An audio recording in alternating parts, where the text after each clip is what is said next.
Hello and welcome to the Free For All Frenzy. I'm Shersy1, joined by the lovely Wonderboy. What's going on, Wonderboy?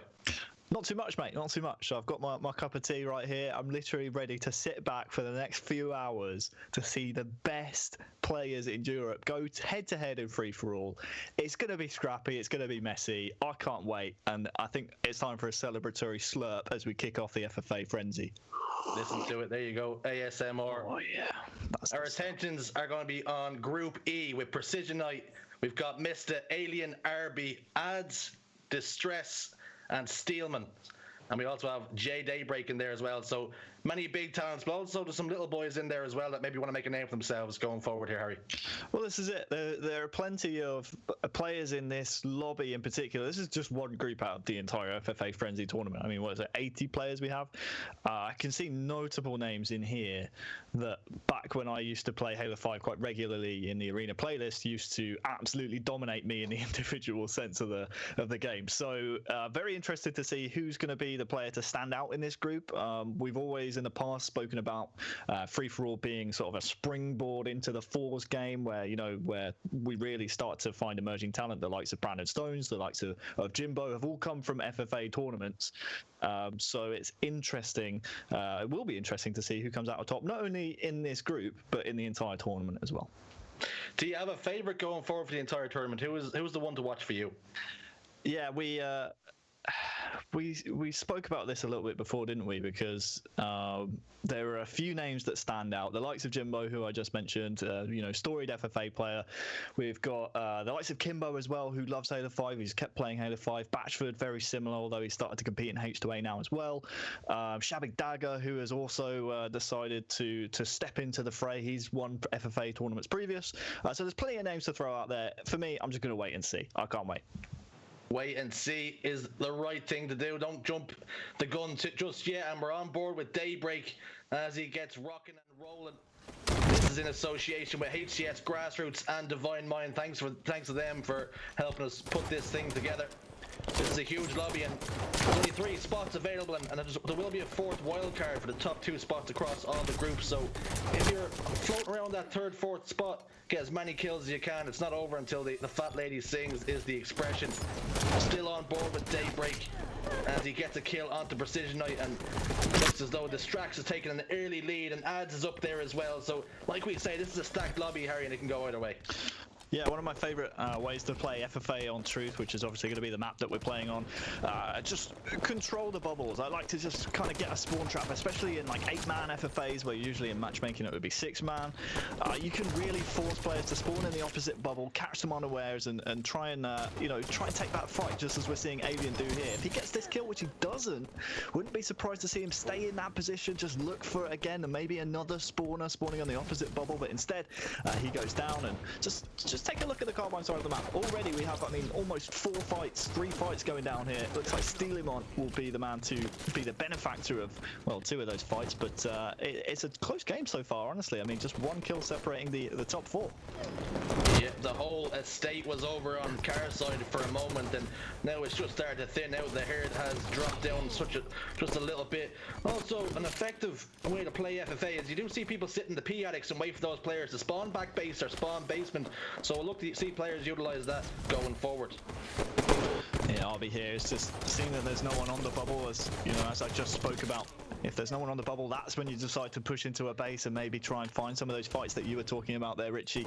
Unfortunately for Arby, can't find any more. He was actually one of my picks to make it out of this group because we have, I believe, is it 10 groups of 8 players? We have just the top 3 going through in this round, and then I believe 2 of the best 4th place performers from each of the groups. So even if you don't finish in that top 3, if you put up a solid performance and do better than any of the other 4th place players in the rest of the groups, you still have a chance of making it through to that next round, which, I mean, obviously you don't want to be in that position. Arby with a nice 5, Distrax also there, returns the favour. How are these players going to manage within the chaos? That's what free-for-all is. It's just, can you stay composed and pick up a few little fights where you walk into a base and maybe 2 players are fighting each other, so you get 2 kills, like nice little double kill. As you can see here, Arby has caught Precision Night with his pants down. He was in a gunfight with Ads, but thankfully for Precision Night, he did get the clean up onto Ads, and Arby wasn't able to turn that 1 kill into a double. And he decides to play a little bit slower around the base now. looking towards Carr's side, as Harry touched upon before. That's where a lot of fights will go down, as Harvey puts a few shots into Steelman and knocks him down to no shields. But it's all neck and neck so far. Only 4 kills between first and fourth place at the moment, and you have Daybreak on the bubble there on 5th place with 7 kills. Make that 8. And then Ads is there as well. It's good to see Ads back. He's took a little bit of a hiatus, but he's back for the free for all, and he fancies his chances here. Yeah, and he was one of the players that I actually fancied maybe to get out of this group. Hadn't realised he'd been maybe taking the foot off the gas a little bit in terms of Halo 5. No, he's a really strong individual player. He's a player that I've rated for quite some time. So a bit of a slow start for him, honestly. He'll need to up his game as we jump on board with him here. He needs to get this trade off. He does so. Only 4 kills behind first place now. So, it's still time in the game for Ads maybe to stage a comeback and squeak through in that top 3. Yeah, all it takes really in free-for-all is one good spawn, one good cycle where you come into a few weak players to really build upon something, maybe get yourself a killing spree and maybe you can stay alive. And as you can see, Steelman is over in the car side now. Crouch just looking to try and catch some player unawares. Here's Arby, he'll take that fight. Although he threw a grenade a little bit too soon and actually got another player weak for Ads. And just as we said that, there's Ads with a double kill, and that'll boost him up the leaderboards a little bit into 4th place. Yeah, and that's one of those things, Richie, that the experienced players know. You can't really afford to be throwing grenades in a free-for-all, because you never know who's going to be there quicker on the draw to clean up your no-shield player from when you threw the grenade. The camouflage has just dropped. I'm going to keep an eye on who's going to be grabbing that. Looks like it's going to be... Is it RB? No, RB's the man who takes down Cleese, who is the man who picked up the camouflage. So no camo in play this time around. RB goes down. So another couple of minutes until we see camouflage in play here, Richie. Well, nice little surprise. No camouflage in play, but Steelman, one of the players who wasn't tipped to make it anywhere far in the FFA, he's up there at the top of the leaderboard, 17 kills, tied with Arby as well. Ooh, RB, so close. Arby doing the business, and Ads picks up a kill onto Arby, and Cleese picks up a kill onto Steelman there. Nice clean 5-shot for him, and at the top of the leaderboards it is Arby. Just behind them is Steelman, just 2 kills behind, and there is a little pack there developing 3rd, 4th and 5th, all 16 kills respectively. So still all to go for, and still 6 or so minutes left, so it's all to play for right now.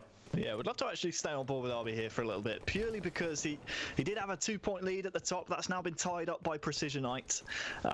This is the type of area of the match, Richie, when you know there is a big pack sort of clustering and fighting around each other in that 5th, 4th, 3rd place position. When you are in first by a couple of points, that's when you need to push home the advantage. Instead, RB's gone down to Alien. All of a sudden, he's now 2 points behind first place, and Precisionite is the man in the driver's seat now in this free-for-all group. Yeah, let's check out Precisionite as he starts to pull away now with 3 kills and really putting a bit of distance between him and the chasing pack. Some great shots from him. We'll keep an eye on him through the respawn, as now his lead's cut to 2. That's what happens when you're on the respawn. All these players who are 2 or 3 kills behind you, they start to catch up, Harry. Yeah, camouflage coming up soon as well, if it's on 2-minute timers, which I believe it is. And it was Cleese who picked up the last one. He's going to know the exact timing, so I'll tell you what I'll do. I'll keep an eye on the camouflage, see where it goes, and I'll let you know, Richie, if anyone picks it up. Harry will be the eyes in the sky, the 3-eyed raven. Shots go down. Precisionite drops in the base, but didn't get the kill that he wanted. He was dropped by his teammate, good friend Cleese, who, if you don't know, that is Missed It. Talking to Icon on Twitter, I seen he put out a tweet saying that the FFA in the early stages, it's a marathon, not a sprint, and that's a good mindset to have. Squeak your way through ever so slightly every time, and then when you get to the finals, that's when it's time to turn up, Harry.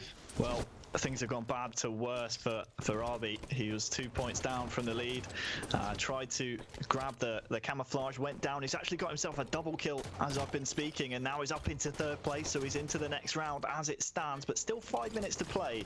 Unfortunate for him not to grab the camouflage. Alien's really turned up in this sort of mid to late game, now burst into the lead, but between Alien, Precisionite and RB, it's very, very close in the top 3.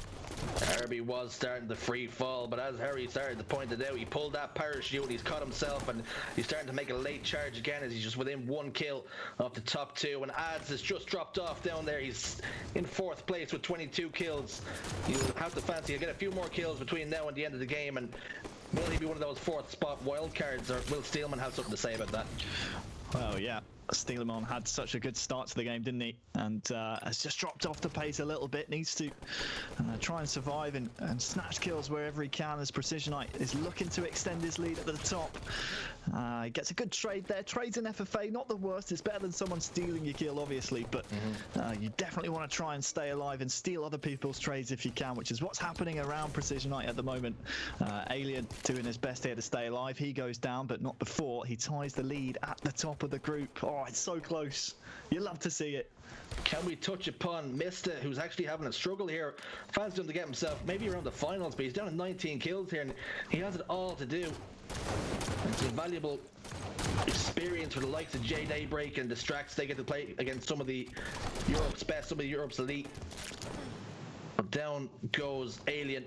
Precisionite, he's got 31 kills now. RB 29. Alien tied up as well, but Ads and Steelman, they're a little bit further down the pack, and again missed it. He just can't seem to get it going here, Harry. Yeah, Precisionite as well has got himself a little bit of breathing room. He's trying to play for this camouflage now. We'll see if anyone can sneak away with it. If Precisionite gets away with this could be a huge scoop and would almost guarantee, with 3 minutes left, his place into the next round. Oh, gets caught out in the back though, and makes a player no shields for someone else to clean up. So that's a bit of a misplay from Precisionite. Tried to play the camouflage, got spotted out, and now that makes things very interesting for first place here in this group. Looking elsewhere, the battle for third is between RB and Steelemon. Oh, it's so close. RB at the moment though with a 3-kill advantage. We just need Steelemon to pick up a triple kill, so if anybody wants to feed him, please do. He'll be over in one of the bases. Just run in there, no shield for him, get a few kills and really make this tasty. And Ads is just starting to slip away as Mista's making a late charge here, Harry. 26 kills now from 19 when we last touched upon him, so he's making a late charge. Can he do it? Well, this is it. He's just taking down Alien.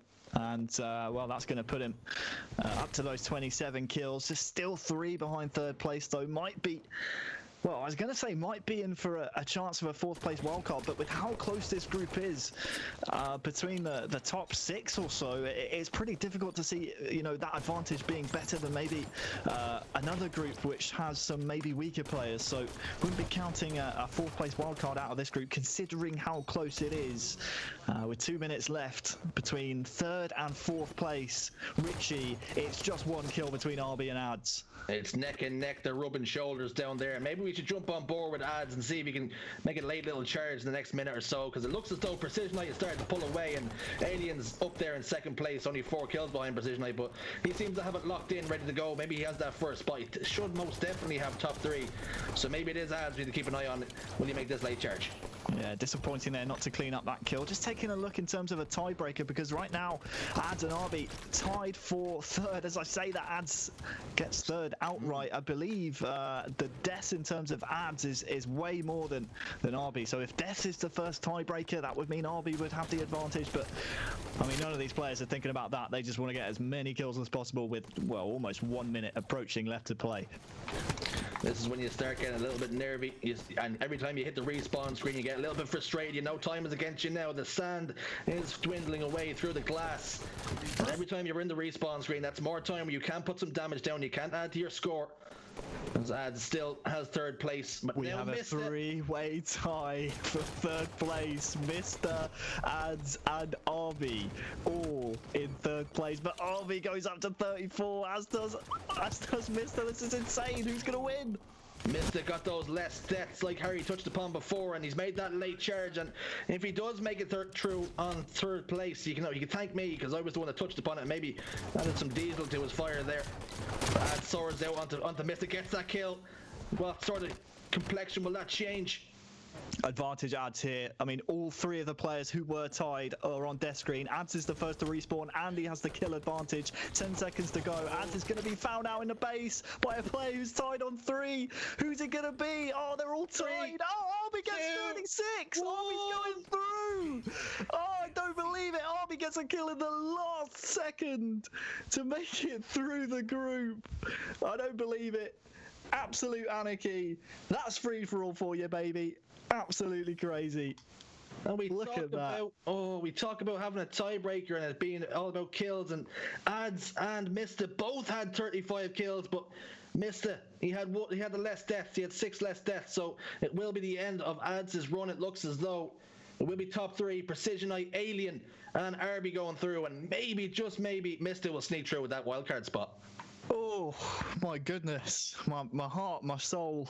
I mean, I'm glad I got the cup of tea, Richie, because I'm not sure how I would have coped without it. First of all, fantastic performance out of Precision Knight and Alien.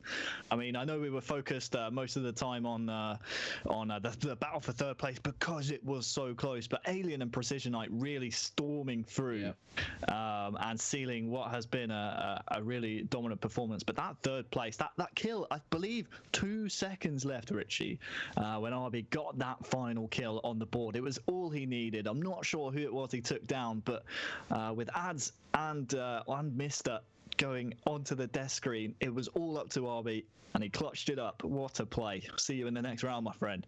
And it was actually Mista and Ads at the death. It looks as though them two were going to duke it out to see who got the next spot. They were neck and neck, head to head in that gunfight, and it looks as though Mista got the first 2 shots into him. But then RB stole out of nowhere off camera. He got that extra kill, and he goes through, and it's bye-bye to the rest of the lobby. But you have to say, Precision Knight, 41 kills, 29 deaths. What a display out of him. But also, he got 18 assists. So normally when you finish first place, Harry, you find yourself with less assists in the rest of the lobby because you're cleaning up those one-shots. But he's managed to get a nice chunk of assists there as well. Yeah, it's a good point that you bring up as well, because if you scroll over to the damage dealt stat, he had the most damage dealt in the game, and I think you can really read into the damage dealt stat as an indicator of who's playing FFA the sort of fortuitous way, as you see Alien with just 1 kill less than Precision Knight, but over 1,000 damage less. He obviously was just getting fortuitous by stealing those kills and finding other people fighting each other. Precision Knight had to work hard for his 41 kills and to get first place in this group. He was putting all the damage down. He was the highest damage dealer in the lobby, and you almost feel for Mister really in fourth place, aka Cleese, who had 5,200 damage, 500 damage less than RB, who squeaks him by 1 kill. He was just getting frustrated. I've been in those types of situations in the FFA before, where you feel like you're shooting everything, but everything's just getting stolen away. You feel like that's probably how things happened for him. And in the early part of the game, that's the way that FFA goes sometimes. Yep, that's the way the cookie crumbles. Precision Knight, though, do his bullets hit for more than everybody else's? He's got over 1,000 more damage. What's the situation? Well, this is it. I mean, just clearly shooting everything. You can sometimes play FFA like it is fours, and when I'm playing fours, I just like to shoot the whole world. It's really, really. Sometimes it works out for you, and Precision Knight, if he's taking one-on-ones and he's not cleaning up those kills, he's naturally going to put more damage down, right? Because he's landing 5s, he's landing 6 shots, he's using grenades and stuff. But also, plenty of his kills surely were stolen as well. It's just a case of he was able to clean up his kills whenever he could. Yeah, and we will unfortunately say goodbye to J Daybreak, Distrax, and Steeleman, and of course Ads as well, who was right there on the bubble. But someone has to go, and it is him, and we will have to find out later on if Mista makes it through, and we hope he does, because he might feel a little bit aggrieved. As you said, RB, he had more damage than RB, but that's the way free for all goes. That's the way the cookie crumbles. Absolutely. And as I said before, might be tricky to see Cleese come through because this was such a tightly contested group. You may have another group with 4 amazing players and 4 not so great players, where everyone will have high kill tallies. But in this case, because there were the top 6 all so many evenly matched kills. Yeah, it would be tricky for me to see Cleese go through. But hey, you never know. You never know is right. We will hope to see it, but this group was sort of named and coined the group of death, and it's turned out that way. Is 2 kills between 3rd place and 6th or 4th rather, 3 places there. It's just that's the way it goes sometimes. And we're gonna take a short break, and we'll get the next group ready to go, and we'll see you very shortly.